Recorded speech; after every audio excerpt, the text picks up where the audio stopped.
Yo quería un poquito hablar sobre como lo más profundo de Hanukkah, porque nosotros tenemos, muchas veces vamos a clase en que entendemos, digamos, nos enseñan qué sé yo, la parte como más halágica, como más de las mitzvot, que son, pero yo quería un poquito tratar de raspar debajo para a ver si sale algo como bastante entretenido.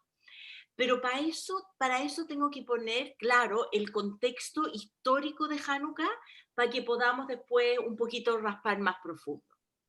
Nosotros sabemos que los griegos descienden digamos, están inmersos dentro de la filosofía de Aristóteles. Y lo que los griegos pensaban, igual que Aristóteles, es que Dios existió como o existe como una primera causa y después no tenía nada que ver con su existencia.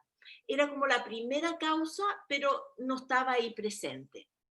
Y la verdad que ellos lo que querían, cuando ellos conquistaban las tierras, era no solo conquistar las tierras, sino que ellos querían tomar a todo el mundo conquistado y de alguna forma hacerlo como imponer su cultura sobre los pueblos, o sea, que los pueblos dejen de ser independientes y pasen a ser como dentro de esta filosofía griega.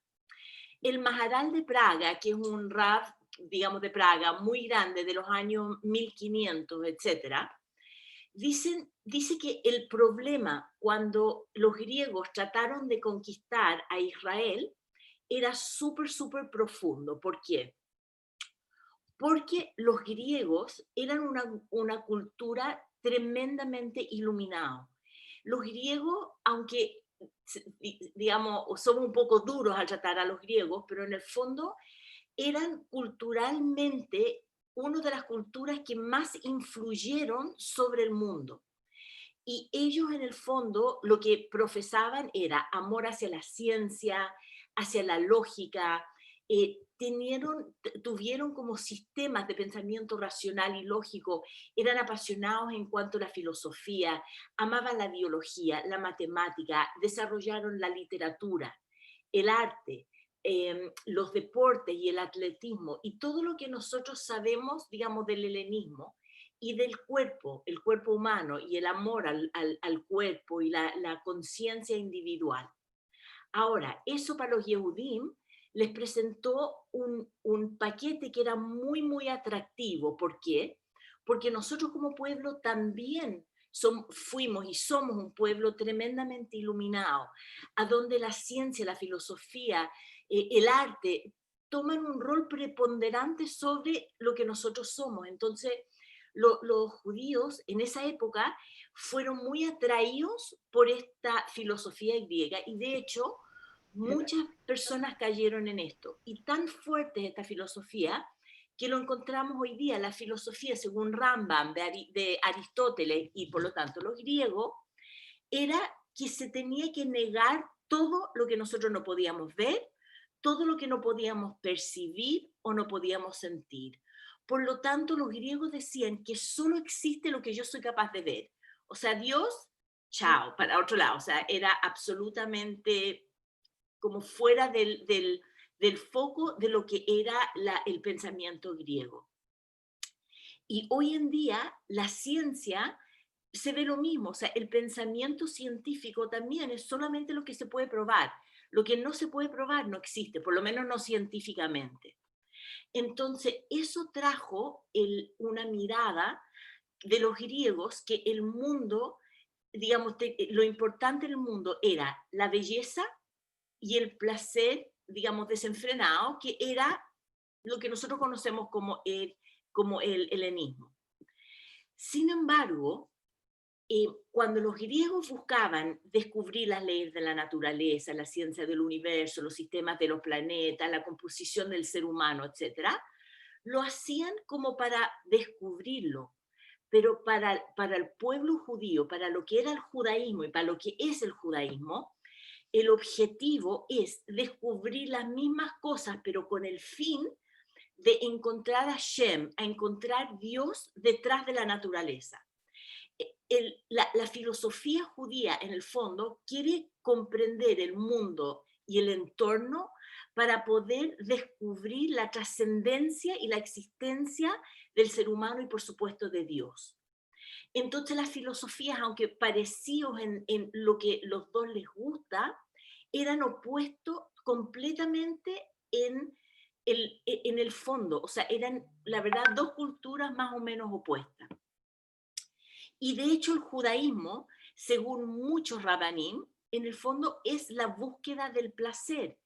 O sea, si el Maharal, perdón, el Rav Bajia y Rav Chaim Luxato, que son grandes de la filosofía judía, decía que la razón por qué Dios crea al mundo es para darle bondad al ser humano. O sea, en el fondo lo que quiere dar es placer al hombre.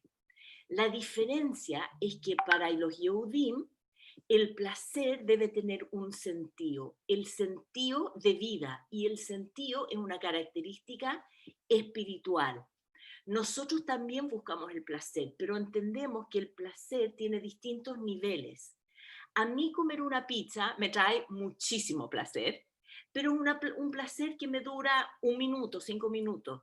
No tiene nada que ver como el placer que me trae, por ejemplo, casar a un hijo o ver nacer a un hijo, que son placeres, pero son mucho más trascendentes, porque en el fondo nosotros al placer le damos un sentido. Y el sentido nos resuena y nos da realmente el placer.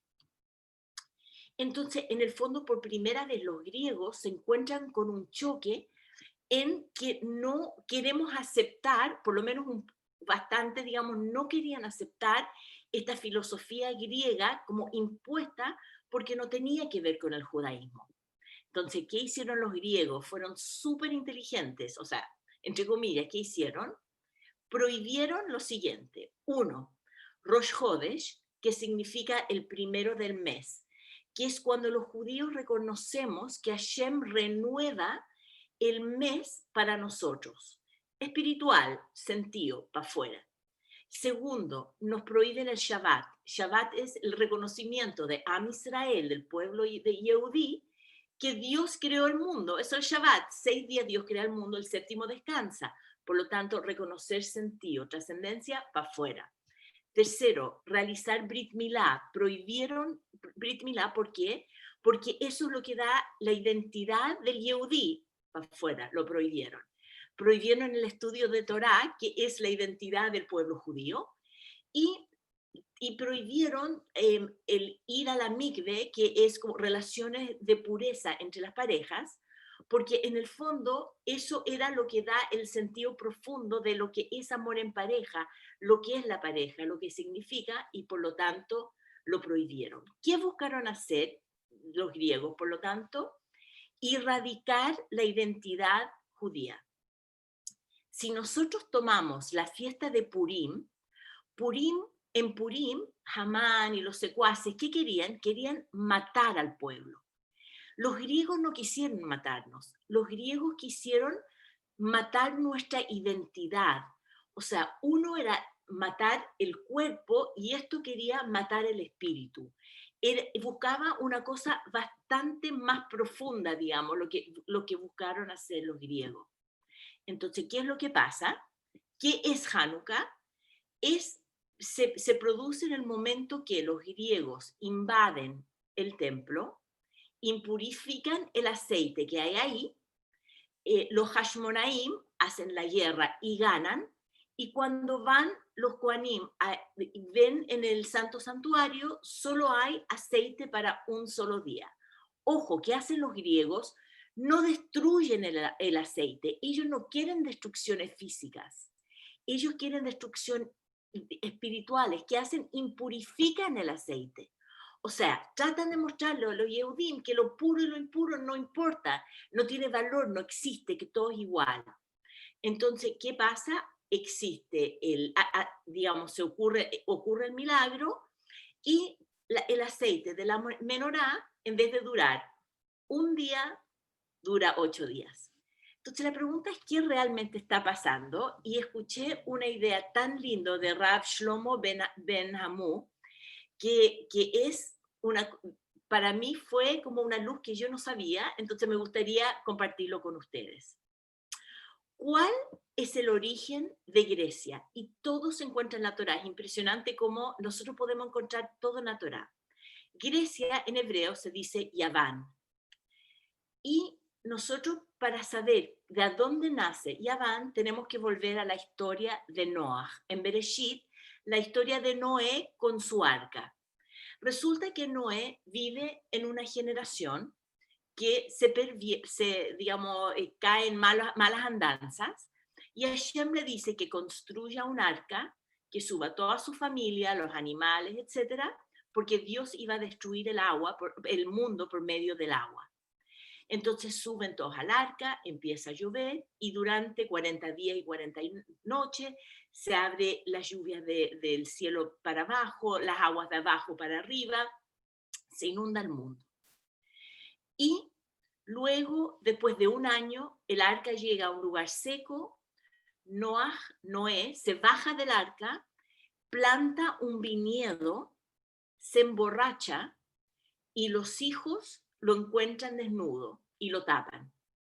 Y de ahí, Noé, frente al miedo que Dios vuelva a destruir el mundo, Dios le promete que nunca más va a destruir el mundo por vía de agua, y hace el arco iris, hace como un arco, como el arca de Noé, un arco iris, y ese arco iris es como una señal que cuando nosotros lo vemos, recordamos que aunque lo merecemos, Hashem nunca más va a volver a destruir el mundo por agua. Noé tenía 3 hijos. Uno era Shem. Shem era como el abuelo, el tatarabuelo, el ascendente del pueblo judío. Estaba Ham, que era el ascendiente de lo que son las personas de tez oscura, y después está Jefet. Jefet es el padre de Yaván, el padre de Grecia es Jefet. Entonces, si Jefet es el papá de Grecia, hay que preguntar, ¿qué hizo él para merecer que tuviera un pueblo tan influyente, en el fondo, que aportaron tanto al mundo como los griegos, como el arte, como el arte, arquitectura, todo lo que habíamos hablado? Y el Perdón, Midrash cuenta, ¿aló? Perdón, yo, Sí, la Doris. sí, Jefet viene de Yafé, ¿o no? está Yafé, los griegos, la relacionado. belleza. Y está relacionado, y me gustaría, si me das 2 minutos, voy a llegar a eso, porque es impresionante. Justamente ese es como, como punto de conexión. ¿Sabes que tan inteligente? Te pasaste. Bueno, entonces, Jefet, ¿qué hizo para él merecer ser el padre de una nación tan grande? Cuenta el Midrash que Ham, el tercero de los hermanos, entra y ve a su padre desnudo y llama a sus hermanos. Llegan los dos otros hermanos, que son Shem y Jefet, y lo tapan. Resulta que cuenta que cuando Jefet va y lo tapa porque, bueno, mira, se le ve las cosas, bueno, hay que taparlo. Pero por Shem tenía una motivación interna mucho más profunda. En el fondo, yo no sé, no habla el Midrash, si es que era como que quería guardar la dignidad del papá, o por kavod, por honor al papá, pero él tenía motivaciones internas muy profundas, mientras que lo de Jefet era como externo, era como para que no se viera nomás. Entonces, ¿cuál fue el regalo? Dios siempre regala medida por medida. Hashem le regala a Jefet como el premio, el regalo, que cuando muere es enterrado. Entonces también es cubierto. Pero ¿qué es lo que se cubre? El cuerpo muerto, lo externo. Mientras que Hashem, que estaba como preocupado por la motivación interna, por motivaciones internas, recibe el regalo de los tzitzit. Tzitzit también cubre al ser humano, pero en vida, en cuerpo, en alma, lo interno y lo externo. Entonces, claramente, el regalo de Shem era bastante como más bonito y más importante. Entonces, Jefet, que lo exterior, también da raíz a la palabra, como dijo Doris Tzadeket, Yafa, como Yafa, bonita, belleza. lo exterior, y todo lo que entregaron los griegos era preocupado de lo externo, la arquitectura, el arte, el cuerpo, y es muy poderoso, pero en el fondo es lo exterior, no importa como lo interno. Y les voy a explicar por qué esto es importante. Pero hay una pregunta que nace del Bet Yosef y se dice lo siguiente, dice, si entraron los Yehudim al templo y encontraron suficiente aceite por un día, el milagro no era por 8 días, era por 7 días. Eran los 7 días que duró el aceite del octavo día. O sea, son 8 días, pero había aceite para uno, entonces el milagro son 7 días. ¿Por qué nosotros festejamos 8 días si realmente se da que el milagro era los 7 días y no los 8? Y aquí hay que hacer análisis de lo que es un milagro, porque la diferencia entre un milagro y la naturaleza solamente es la frecuencia. Vale decir, no es menos milagroso lo que nosotros vemos todos los días de las cosas que de repente vemos como, no sé, lo que vimos en Egipto, por ejemplo, que cae el man del cielo. Si un niño nace en la época del desierto, que caía el man del cielo, eso era natural, era su naturaleza. Cuando llegaron a Israel, cuando plantaron por primera vez una semilla y salió trigo, wow, eso sí que era milagroso. Los dos son milagrosos, pero en el fondo solamente nos acostumbramos a verlo. Am Israel se dio cuenta que el aceite era igual de milagroso los 8 días, porque el que le da poder al aceite para hacer combustión es milagroso. Hashem está detrás de eso igual. Entonces, en el fondo, eh, con emuná, nosotros somos capaces, con fe, somos capaces de ver que todo es igualmente milagroso. Entonces, ¿cuál era el milagro de Hanukkah? Habían dos milagros. Uno es que nosotros, como pueblo, digamos, los Hashmonaim, cuando lucharon contra los griegos, muy pocos hombres de campo, no eran luchadores, no eran soldados, hombres como de campo fueron capaces de matar y de conquistar muchos, personas que eran profesional en el arte de la guerra. Y el segundo era que la luz de la menorá duró 8 días. El primero no se ve tan milagroso. O sea, uno podríamos pensar que en realidad tuvimos muy buena estrategia de guerra, tuvimos generales muy inteligentes y tuvimos una estrategia que permitió que con pocas personas peleando ganamos muchos. Entonces, quizás no es un milagro tan obvio como lo es un aceite que así de chiquitito y que dura durante los 8 días. Pero nosotros fuimos capaces de darnos cuenta que todo el aceite, el hecho que durara 8 días, no los 7 adicionales, ese día en que el aceite quemó, que existía, era igual milagroso. Entonces de ahí entramos a ver por qué Dios nos castigó con el hecho que Yaván, que los griegos vinieron a atacarnos. Cuento los Jajamín que la razón que nosotros fuimos conquistados, digamos, sí, fuimos conquistados por Grecia, era porque nosotros empezamos a servir a Hashem sin ganas, con la parte exterior. La parte exterior no es Am Israel, la parte exterior es Yaván, o sea, en el fondo es Grecia. Nosotros somos los que sirven a Hashem con nuestro interior y con la parte exterior, pero también con la parte interior. Cuando nosotros fuimos capaces de darnos cuenta con este milagro que el aceite duró 7 días, pero los 8 días son milagrosos, porque todo lo que hace Hashem es milagroso, tanto lo dentro como lo de afuera. Ahí fue cuando tuvimos el mérito de reconquistar nuestras tierras y conquistar a Grecia. Y en el fondo es cuando nosotros actuamos como Am Israel, que es iluminado por dentro y por fuera. Llegamos un paso más fuerte porque todo esto está conectado. Y ahí voy a dejar tiempo como para conversar, pero la verdad que es muy interesante. Si nosotros vemos en el horóscopo o el mazal, nosotros hablamos no de horóscopo, hablamos del mazal, del mes de Kislev, de este mes donde cae Hanukkah, es el símbolo Sagitario. ¿Qué es el símbolo Sagitario? No sé si se recuerdan, pero es como un media cabra, un cuerpo de cabra con un ser humano, y el ser humano tiene un arco y flecha, es el arquero, el arquero. Entonces, esto nos recuerda del arco que vemos en la época de Noah. ¿Cuál es la señal que Hashem pone en el cielo que no va a destruir el mundo? El arco. Y hay muchos, digamos, asociaciones de lo que significa el arco, pero yo quiero tocar tres para que vean cómo todo esto es impresionantemente conectado y hermoso. Primero, sabemos que el arco es un weapon, ¿cómo se dice?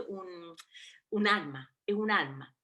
Sin embargo, si nosotros vamos a hablar de eficacia de armas, un arma como por ejemplo un cuchillo o una espada es mucho más seguro y fácil para poner en el blanco que un arca con flecha. Un arco con flecha no es muy exacto, no cae exacto donde uno quiere, especialmente cuando es de lejos. Entonces, en el fondo, el Zohar habla que en el fondo el arca es como un arma de fe, porque cuando uno tira la flecha y el arco, uno tiene que como pedirle a Shem que esto llegue como al blanco, que llegue al blanco, que llegue al lugar a matar o a dañar como tiene que ser. Y en el fondo, justamente en la fecha de Kislev, tenemos el arco, esta cosa de Sagitario, que entendemos que las cosas son porque Hashem así lo hace. O sea, en el fondo tenemos emuná, tenemos fe que Hashem está haciendo las cosas como tienen que ser y nosotros tenemos que hacer tefilá, tenemos que pedirle a Hashem que las cosas resulten porque nosotros, en el fondo, todas nuestras acciones y todo como nuestros rezos dependen al final que lleguen al lugar que tienen que llegar según Hashem. ¿Y cuál es el arca? El arco iris. Es un arca que no está el arco hacia el hombre, como que Hashem nos va a lanzar los arcos a nosotros. Está desde el hombre para arriba, el arco es así. Entonces, nuestras tefilot nos recuerdan que nuestras tefilot tienen que ir hacia el cielo y que tenemos que poner toda nuestra fe en Hashem y que las leyes de la naturaleza no son la última palabra, que hay alguien que maneja las leyes de la naturaleza. Y por lo tanto, recordarnos que los griegos estaban equivocados y que el que determina el mundo físico es Hashem, y no somos víctimas de como nuestra, de las cosas como coincidentalmente o que pasan así. Segundo, también el arco iris y el arco de el mazal de Kislev, el horóscopo, significan que son como un brit, ¿cómo se llama? Como un juramento entre Dios y Noah. Y de hecho, hay algunas opiniones que dicen que este arco iris se hizo y apareció el primer día de Kislev y que por eso el Mazal también es el arco. Y cuando nosotros nos acordamos, y cuando vemos un arco iris, nos recordamos que todo el mundo natural tiene un sentido. De nuevo, el placer sin sentido es Grecia. Nuestro placer, lo que nosotros hacemos en el mundo, todo lo que parece natural, las guerras, todos los éxitos que nosotros tenemos en la vida, solamente son éxitos si es que tienen en el fondo el sentido para que tenga en el fondo una razón más trascendente de ser del ser humano. Y lo tercero, la tercera como razón de por qué el mazal de Kislev, o sea, por qué el horóscopo, digamos, el señal de horóscopo, es un arco con un arco y flecha, es se llama inferencia, es para que nosotros podamos inferir ciertas cosas. ¿Por qué? Porque Keshet, que es bow, que es el arca, es igual, tiene la misma palabra que Hekesh, que significa inferencia. Entonces dice que Hashem le dice a Noah, yo he puesto mi arco en las nubes. Entonces cuando tú veas en las nubes este arco, uno tiene que inferir algo de Hashem mismo. O sea, en el fondo busca que nosotros contemplemos la idea de un arco iris y que entendemos y tengamos sensibilidad que Hashem está en cada aspecto de nuestra vida. Que no importa cuán grande o cuán chicos son los eventos de nuestra vida, igual son pasos que permiten que nosotros nos conectemos con lo divino.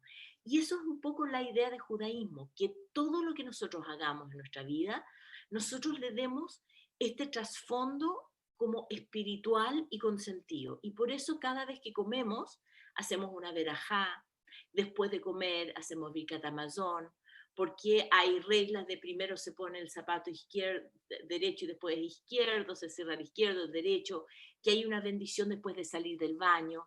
En el fondo, todas estas cosas nos recuerdan que lo que nosotros como Am Israel somos, y especialmente a diferencia de Grecia y los otros pueblos, es que no importa cuán inteligente y racional nosotros y cuánto podemos entender el mundo desde lo científico, existe la inferencia o la idea que Hashem está detrás.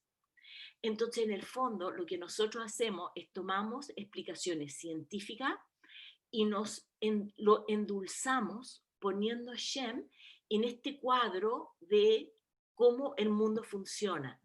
Entonces, lo que nosotros hacemos es, solamente al pensar eso, ganamos y tenemos la victoria sobre este punto de vista como cerrado de lo que es, digamos, los griegos y lo que era la idea de Grecia y lo que es un poco la sociedad helenista que vivimos hoy día, porque el mundo griego no desapareció.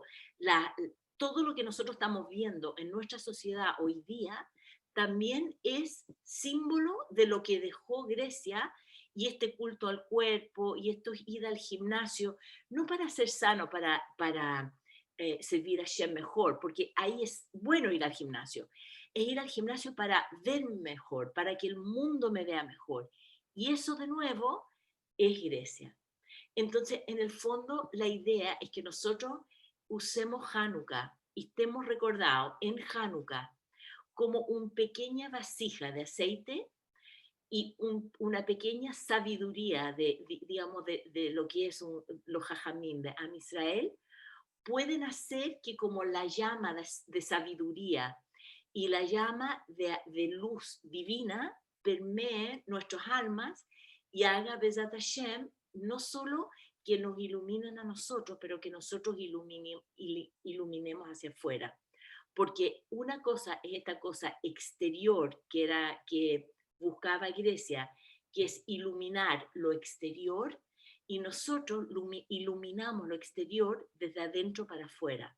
Nosotros primero en la parte interna y con esa parte interna iluminamos la ciencia, la belleza y todo lo demás. Con eso más o menos quería, no sé si tiene algunas preguntas, quería hacer una cosa cortita, pero como para que vean Hanukkah de un punto de vista un poquito más profundo y un poquito más místico. Gracias, Brigitte. Qué linda la clase, preciosa. No sé si fue No muy sé corta.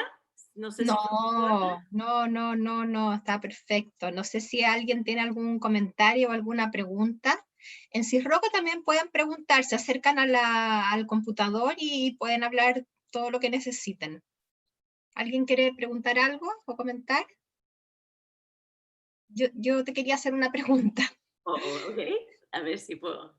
Es que tú en algún momento dijiste que uno de los errores del pueblo judío había sido que habíamos como servido a Dios sin ganas, ¿verdad? Claro. Hacíamos lo Entonces, externo, eso. hacíamos lo externo, pero sin como la parte interna profunda. Eso, sin la parte interna.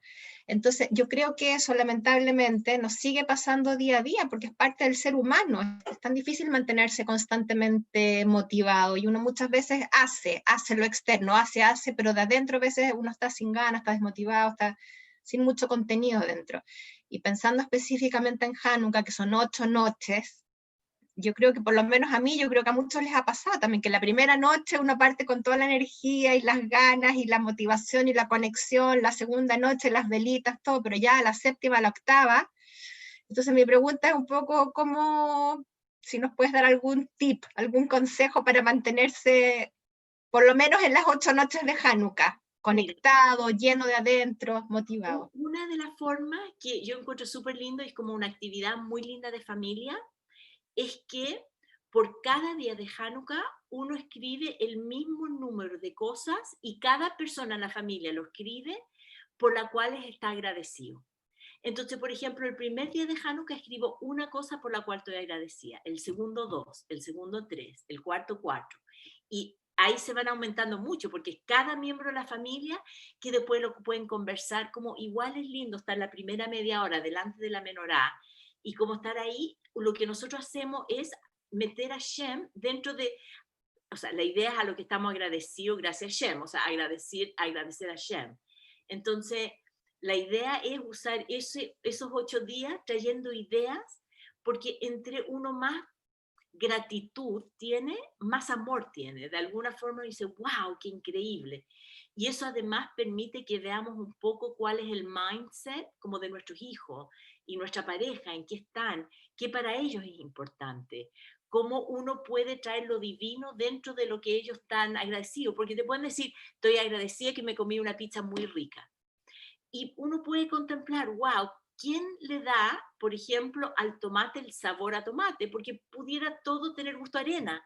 Pero si Hashem hizo que la pizza sea rico, los ingredientes de la pizza sean ricos, y el ser humano, la jojma de tomar la leche y convertirlo en queso, no sé, uno dice, wow, mira todos los procesos que pasaron, que Hashem tuvo que hacer pasar para que tú pudieras estar agradecido. Entonces, de alguna forma, es traer un poco como de la espiritualidad a la fiesta.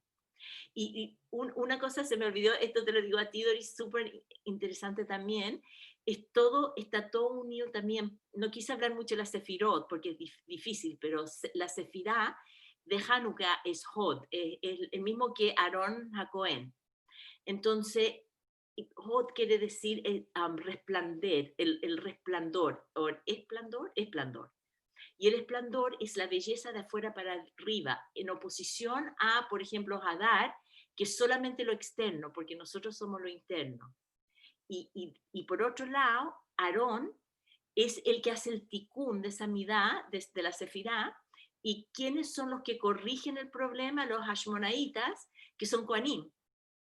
Entonces, todo un círculo de cómo se van dando las cosas como para hacer un ciclo. Bueno, esta era como una idea, sorry, sí fue muy loco, lo que es un poco difícil de entender, pero quería compartirlo con Doris. Muchas gracias. ¿Otra pregunta? ¿Alguna duda? ¿Comentarios, no? ¿No? ¿Están ok? Bueno, Mira, la verdad que muchas gracias por invitarme de nuevo. Ojalá que les haya dado un poquito como naja, idea para pensar y les deseo que tengan pero un Hanukkah Sameach, Bezat Hashem, que la luz de Hanukkah los ilumine, pero desde adentro para afuera, que Bezat Hashem todas las tefilot que hagan y aprovechen.